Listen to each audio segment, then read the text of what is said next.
So I want to speak to a little bit about why developing awareness will actually temporarily make your life seemingly a little bit worse, as far as a bit more painful. And I experienced this today, as a matter of fact, in the morning. And this actually ties into the video that I recorded yesterday. So if you haven't seen that one, I highly recommend that you actually go watch it because it's a good foundation from what I'm about to say. But I will quickly summarize as well.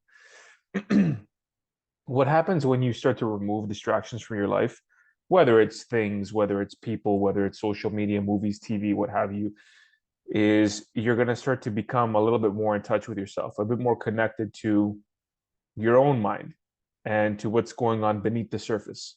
Because all of these things, it's basically noise, right? You're consuming all this content. It's noise, it's bouncing around in your head.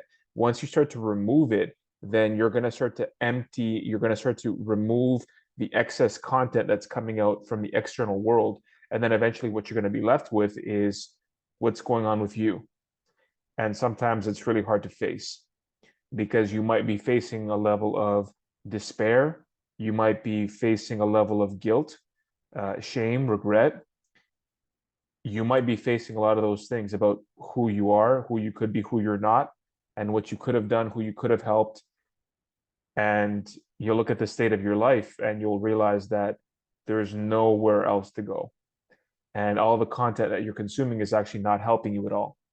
You think it is, but it really isn't. It's giving you the illusion of support, right? You read some tweet or you read some post and it gives you like a little bit of burst of motivation, but then what happens? You're back to where you were. So the best thing that you can do is stop listening to other people who tell you things and who I'll take and let me take all that back is to stop consuming content that will take you away from going inward. And this is the only thing that I'm trying to do with these videos is have you go inwards. Of course, I talk about sales sometimes as well, but I notice that a lot of these things are more to do with like philosophy and life and personal development, if you will. So a lot of this has to do with really taking everything and bringing it inward because that's where you're going to find all the answers.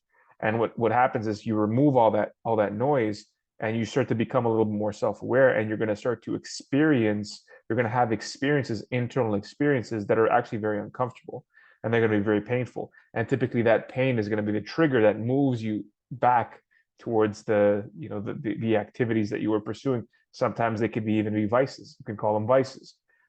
If you can't spend X amount of time away from your phone or away from your TV or your computer watching something or doing something, then you might think that you're unhealthily attached to that thing. It's gripping you. You have no control over it. So you're going to start to experience difficult memories. Maybe you're going to start to experience difficult thoughts and difficult imaginings of what you haven't done or what you could do. And that is going to be illuminating because it's going to help you get to the other side. That is in itself clarity, but you don't think that it's clarity because you're just feeling all of these unpleasant emotions. The feelings are not pleasant. And so be careful to not allow that to be the trigger for you to go back into the activities that you were doing because you're close. Remember, you're close. You're right there. So I wrote something a little bit earlier this morning that I think is going to help as far as this understanding. As I develop more awareness, elements of my life expose themselves as requiring more attention than I initially thought. Because it's really hard to know what to pay attention to internally when you're always distracted, when you're always looking at the next thing, whatever that is. Oh, you wake up, you look at your phone, scroll through your phone. It's okay. Somebody called you the night before. You start texting somebody, and scroll a little bit through social media. Maybe get some work done. Either drive to work or sit down or get something done or get distracted by this YouTube video. And you're not giving yourself space to really process what's the most important, which is why are you so unhappy? Why are you so unfulfilled? Why are you feeling all of these things? And if you continue to do the same things that you've already been doing day after day after day, but you're feeling the same things, it's an indication that you're probably not doing the right things.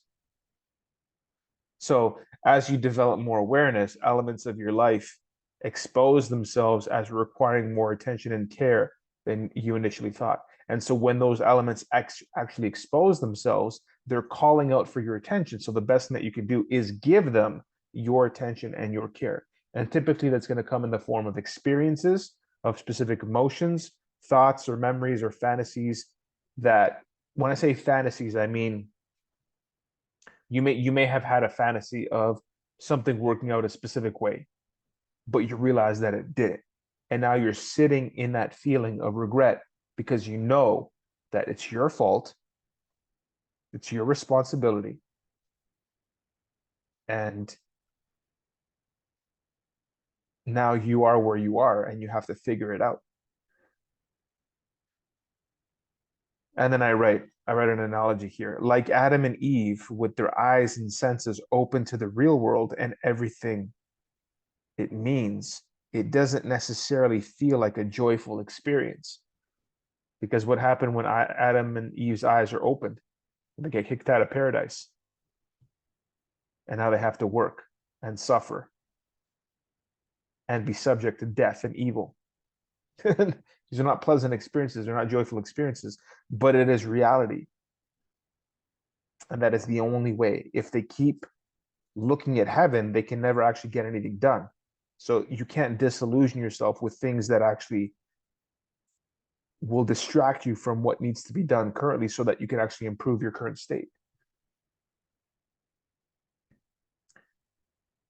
Now, and then right after that, now that can change depending on the choices I make and how I use my mind. So when I say that now that can change, I mean the experience of feeling misery or suffering. So you can choose to frame what you're, like I mentioned yesterday, frame that experience in a specific way that allows it to help you as opposed to hurt you or take you down. The power has been granted to me, and it is completely up to me in how I use it. And then I write a religious line. If you've been watching these, you probably know that I'm inclined to speak in this language. God is always present, and so is the adversary. So good is always there, and so is the evil. The light is always there, and so is the darkness. So I hope that was helpful, because just know that the only way you're going to improve your life is if you take the attention that you're putting out there. And I don't mean positive attention like you're giving somebody else a compliment, or you're listening to somebody, one of your friends or your family who is going through a hard time and you're, coaching them through it or whatever the case is. That's not what I'm saying. Or helping a homeless person or volunteering. That's not what I'm saying. But I mean your attention as far as like consuming like content. And typically that's going to be in the form of social media, movies, videos, YouTube, that are basically telling you this and that and the other thing about what you should do and where you should go. I'm telling you to take all of that and turn it inward. And the only way to turn your attention inward is to let go of the attention that you're putting out there in the world. This may be contradictory because you're watching a YouTube video right now and you're listening to me speak to you, but I'm really speaking to you with love. Like I'm speaking to you because I want to I would like anybody who engages with me or interacts with me in any way, shape, or form to leave with their life better. But better, not the way I define it or the way somebody else defines it, but the way you define it. And that really puts you in touch with who you actually are and what you want. Maybe you're an artist, maybe you're a musician, maybe you're an entrepreneur, maybe you're a painter, maybe you like to work with your hands, maybe you want to do God's work, whatever that happens to be. Maybe you want to just be an engineer, maybe you want to be an engineer, maybe you want to be a doctor, Maybe you don't want to be anything, but you just want to feel comfortable in knowing that whatever you're doing, you're actually contributing in some way, and just being able to use your mind in such a way where as you discover where you're going and what you're doing, because you may not have a clear picture, is you can actually feel not only good about yourself, but also good about what you're doing and how you're contributing, and feel that sense of fulfillment in knowing that you're really treating your body like a temple. Because remember, your body, again, back to the religious thing, your body is God's temple. I don't know if you know that. The church is not God's temple. Your body, your human form, that is God's temple. So that's why it's important to keep your temple as pristine as possible. That's why I keep talking about, I don't talk about fitness that much. I probably should, considering, I'm pretty heavily involved and have been since I was 15, and I'm 35 now, so it's been 20 years. Is treat your body like a temple. What you consume physically, so materially, immaterially, what you do. And once you do that, it's not going to be easy street. Probably not, especially not right away. And you're going to have your moments where you're going to be battling with your darkness or with your demons, but just know that that's part of the process. And you're going to be getting closer to the truth every day. And I'm telling you, it's going to feel good. You're going to see the light at the end of the tunnel. And it feels way better than anything else. Like when I hear somebody say, thank you for your honesty, like a prospect, that feels better than closing a deal. It feels better than closing 10 deals. Somebody just saying, thank you for your honesty. Right. So anyway, just keep that in mind, right? Development of yourself and your character. And the only way to do that is to really let go of what's going on out there, really put your attention inward, but just know that it may not be pleasant right away, but that's just going to be part of the process. And make sure that you don't take that pain and regard it as a trigger to go back to your old behaviors, because then you're going to be establishing that pattern, that loop, and it's going to be a lot harder to sit in that pain and allow yourself to like process it and understand it properly so that you can move to the next level.